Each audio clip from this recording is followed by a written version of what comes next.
Bismillahirrahmanirrahim. Alhamdulillahi Rabbil Alamin. Assalatu wassalamu ala asyrafil anbiya'i wal mursalin. Nabina Muhammadin wa ala alihi wa sahbihi ajma'in. Assalamualaikum warahmatullahi wabarakatuh.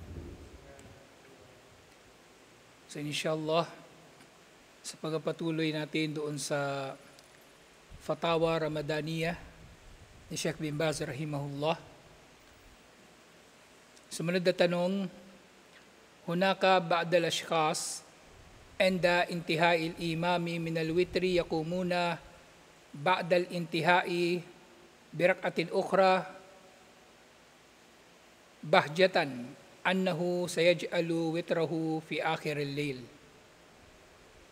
Aftuna ma'jurin fi hadal fi'l. So meron daw ilang mga tao na matapos ng imam ay makapagsala ng witir ay tumatayo na sila. Pero parang sa kahulugan dito, merong mga tao na parang may mali rito kasi.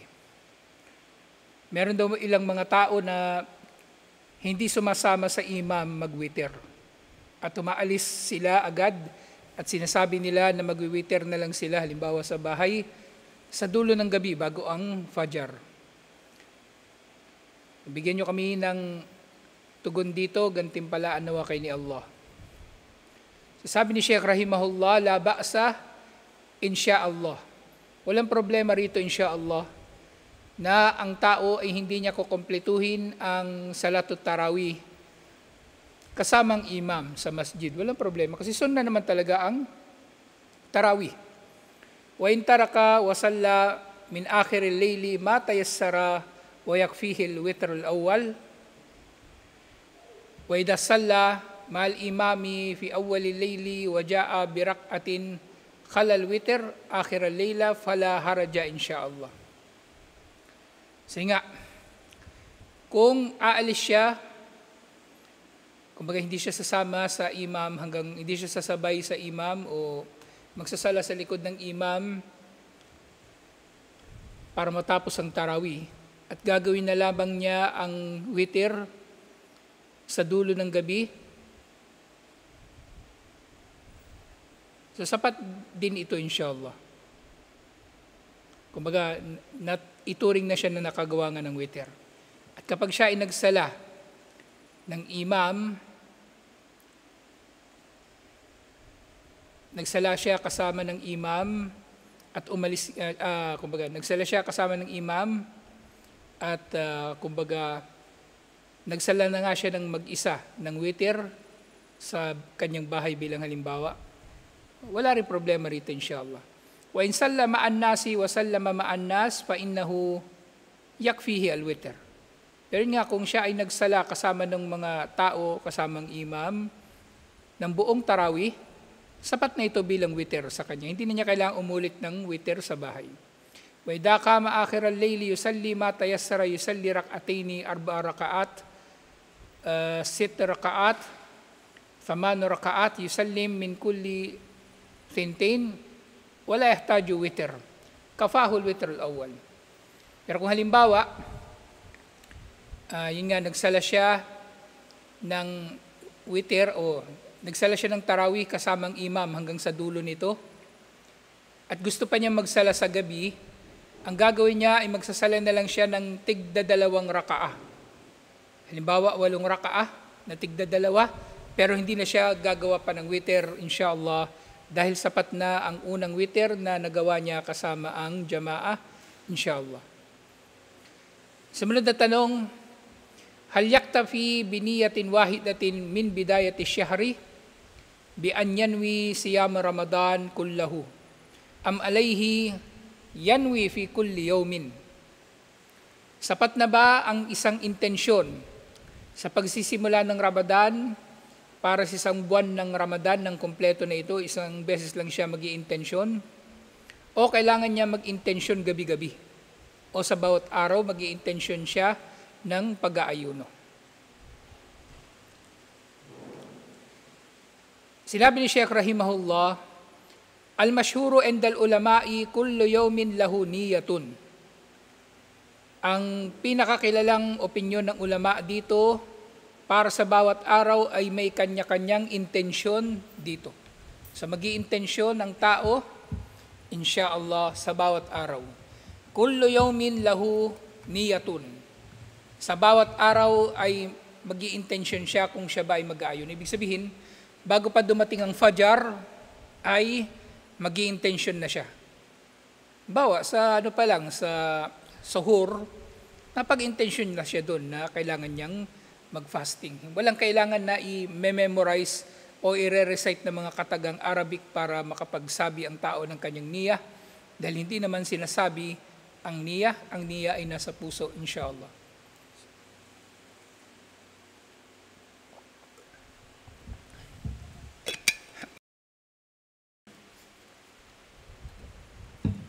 Sumunod na tanong, yukhriju kathirun minal muslimin zakata amwalihim fi syahri Ramadan.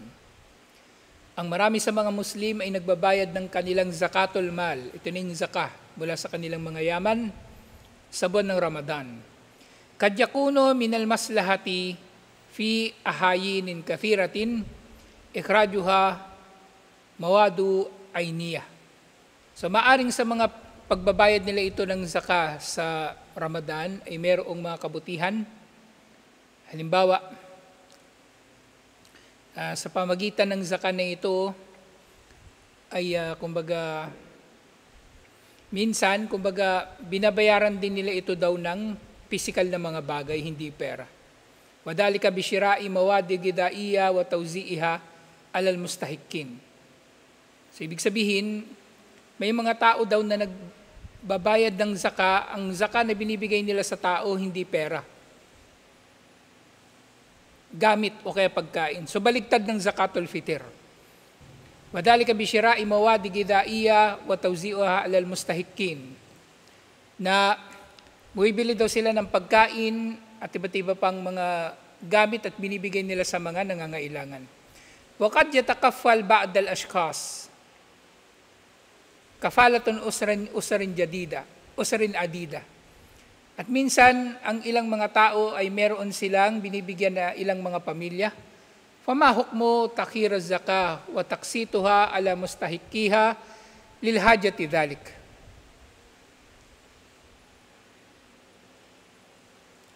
So ano raw ang hatol, inshallah, sa pag-aantala ng kaunti sa pagbabayad ng zakah at pagbibigay nito sa mga nangangailangan para sa mga katulad na pangangailangan na ganito.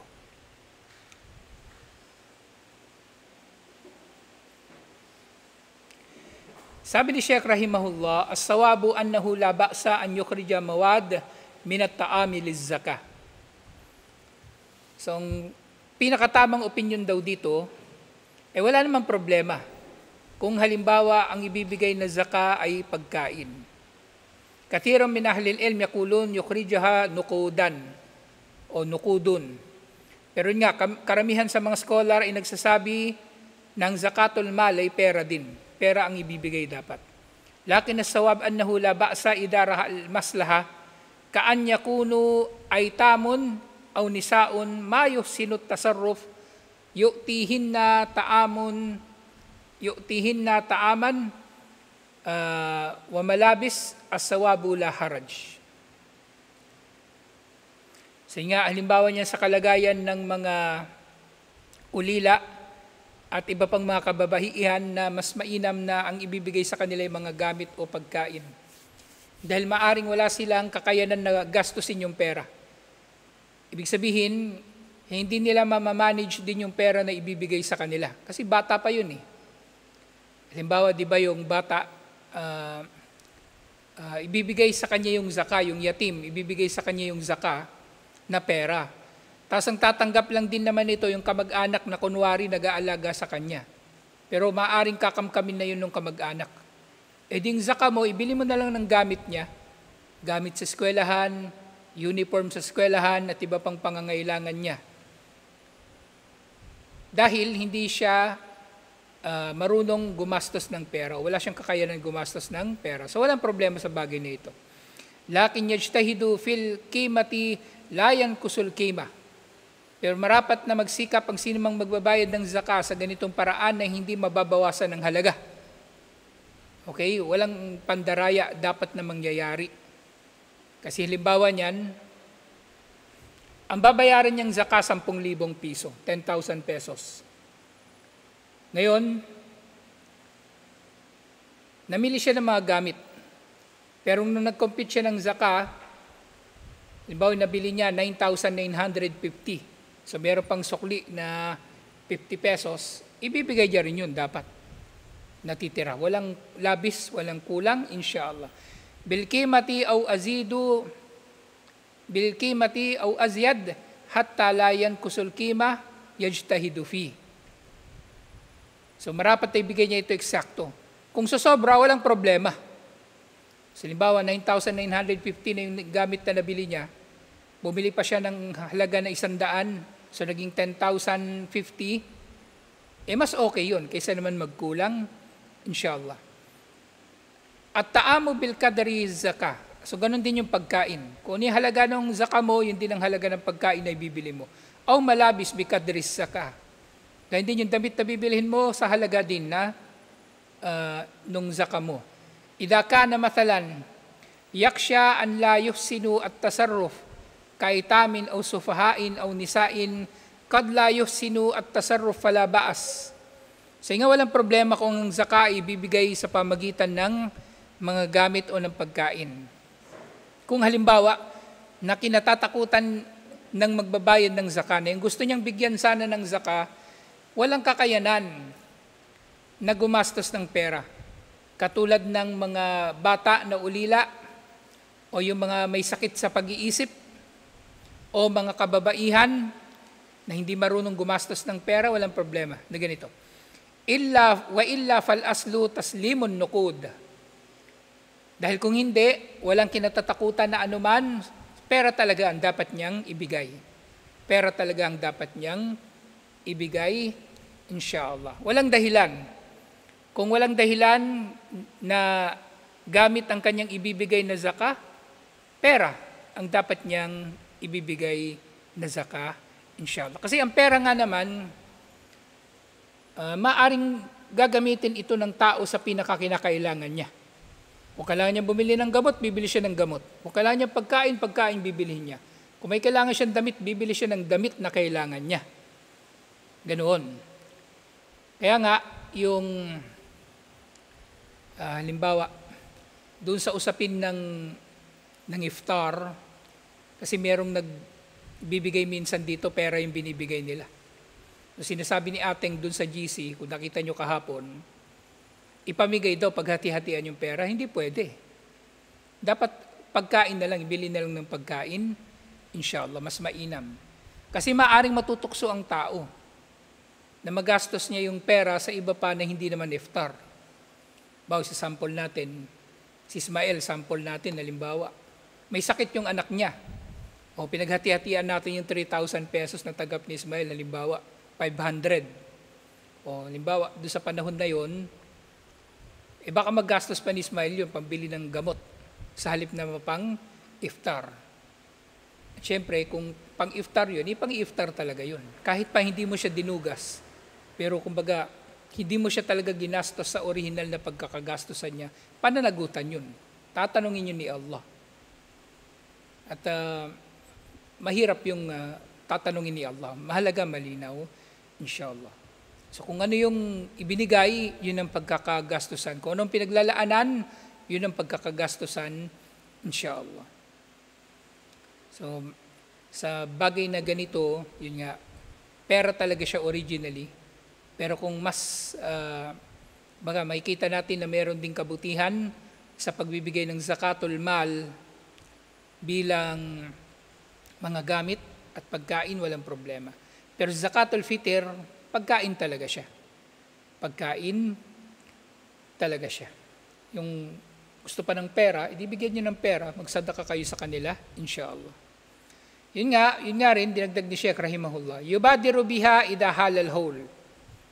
Yung tanong kasi tungkol sa pagpapaliban, ba gusto niyang sa Ramadan na siya magbabayad. Pero ang whole niya talaga, bago pa mag-Ramadan. Sabi ni Sheikh bin Baz, dapat magbayad siya ng maaga kung kailan naabot ang whole, kung kailan naabot ang 1 taon ng kanyang yaman. Yubadiru biha wa yu'tiha al-mustahaqqina laha. Babayaran niya ito ng maaga at ibibigay sa mga karapat-dapat dito.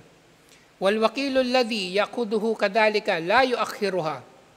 At ang taga-singil ng zaka, taga-kolekta ng zaka, nakukuha ng zaka na ito mula sa magbabayad, hindi rin siya dapat maantala sa pagbibigay nito sa nangangailangan.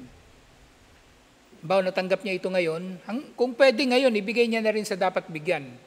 Kung bukas, pwede rin. Ang mahalaga, hindi siya maantala, inshallah.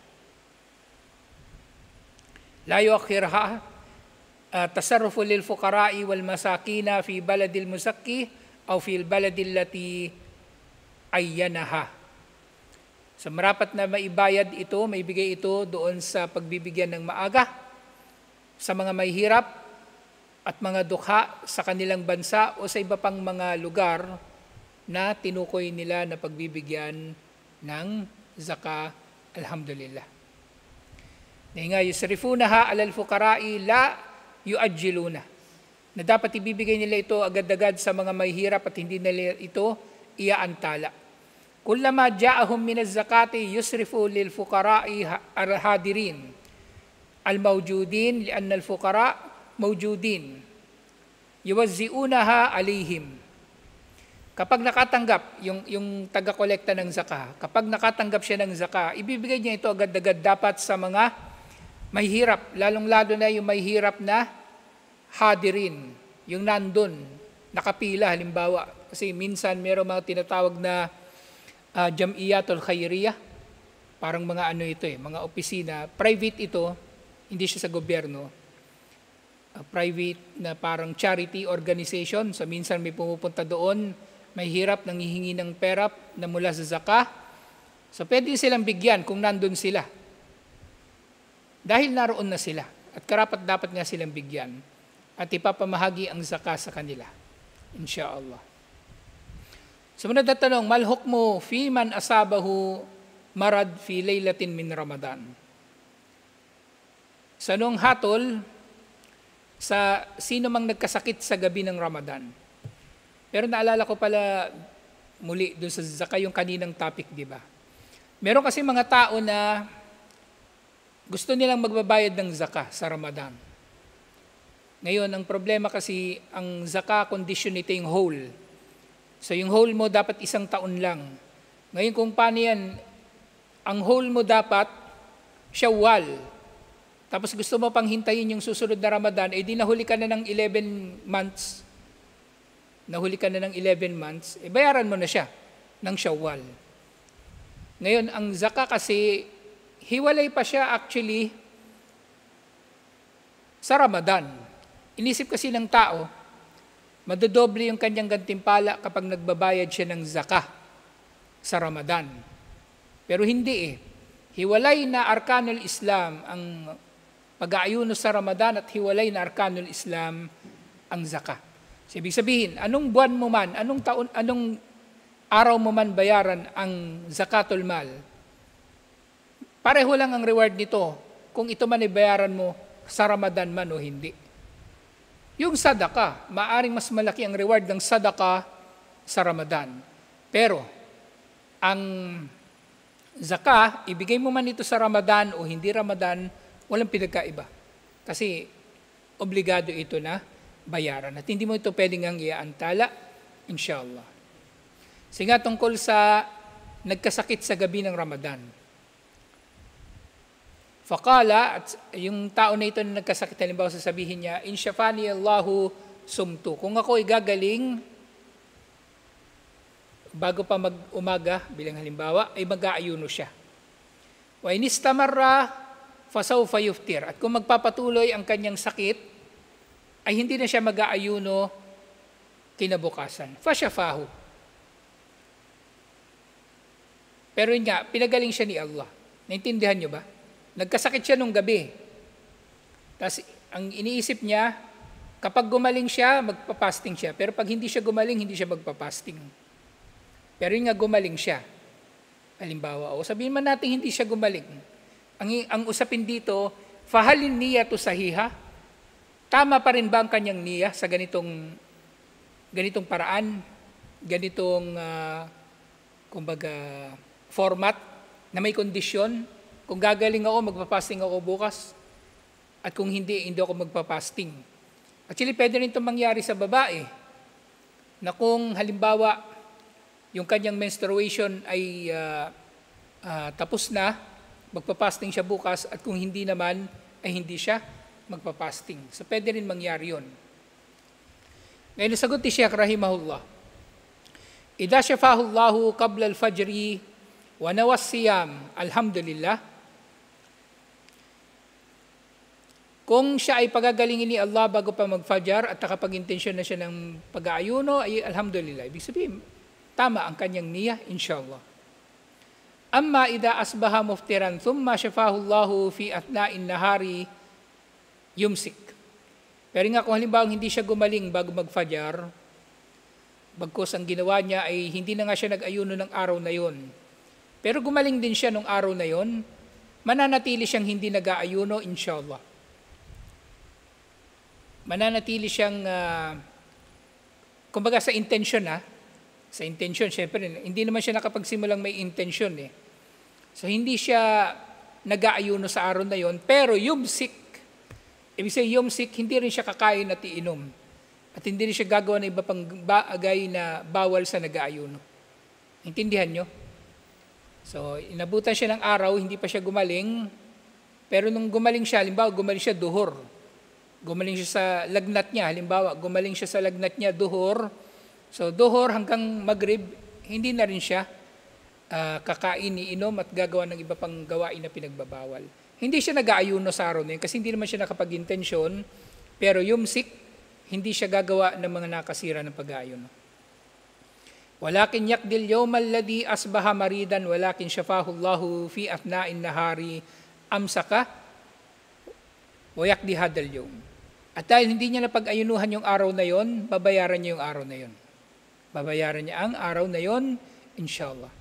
Amma in syufiya qabla al-fajri fa innahu yanwi wa yasumu walhamdulillah. Pero gumaling nga siya bagong fajr, ibig sabihin meron pa namang oras na mag-intensyon, di ba? Pero kung halimbawa mangyayari na nagising siya tapos ng adan. Tapos ng adan ng fajr pero nakita niya na magaling na siya, wala na siyang lagnat. Pwede pa rin siya mag-ayuno, inshallah, dahil ang niya na yon, ito rin yung buod ng sinasabi rito, ang niya na yon na may kondisyon ay tanggap na niya, inshallah. Yun ay tanggap na niya, inshallah. Dahil malinaw ang niya doon. Kapag magaling na siya, magpapasting siya. Kapag hindi pa siya magaling, hindi siya magpapasting, inshallah. Sumunod na tanong, hal ibar maradi, hal ibra marad as-sukar, tuftir, yung pang-injection ba na ginagamit para sa mga may diabetes? Nakasira ba ito ng pag-aayuno? So usually, ang ini-injection naman sa may diabetes yung insulin at sa muscle yun, ini-inject. Pero sabi ni Sheikh Rahimahullah, idha kanatil ibr fil waridi aw fil adal, mahiya fil gadai ma tuftir alas sahi. Kung ang itinurok daw sa kanya ay wala namang nutritional value, hindi ito nakakasira ng pag-aayuno. At ang insulin, hindi ito nakakasira ng pag-aayuno kasi wala naman itong nutritional value. So katulad lang ito ng pain reliever na itinusok sa iyo. Vaccine, bakuna. Hindi yon katulad ng dextrose na pamalit sa pagkain. Alam niyo yung dextrose? Yung sinasaksak sa ugat. Diretso yun sa dugo at yun ay may nilalaman na mga sustansya para sa pasyente na nangihina, pasyente na walang malay, na hindi nakakakain. So yun talaga nakasira ng fasting. Pero ito nga, wala namang nutritional value yun . Yung bakuna, ganun din. Pain reliever, ganun din. So hindi sila nakasira ng pag-ayuno, inshallah. Amma in kanat Ibrun, tagdiya fa innaha tuftir. Pero kung ito ay injection na may nutritional value, ito ay nakakasira ng pag-aayuno, inshallah. Ito ay nakakasira ng pag-aayuno, inshallah. So dapat hindi niya gagawin ang mga ito. So tutuloy natin yung iba pang mga tanong sa susunod, inshallah. Assalamualaikum warahmatullahi wabarakatuh.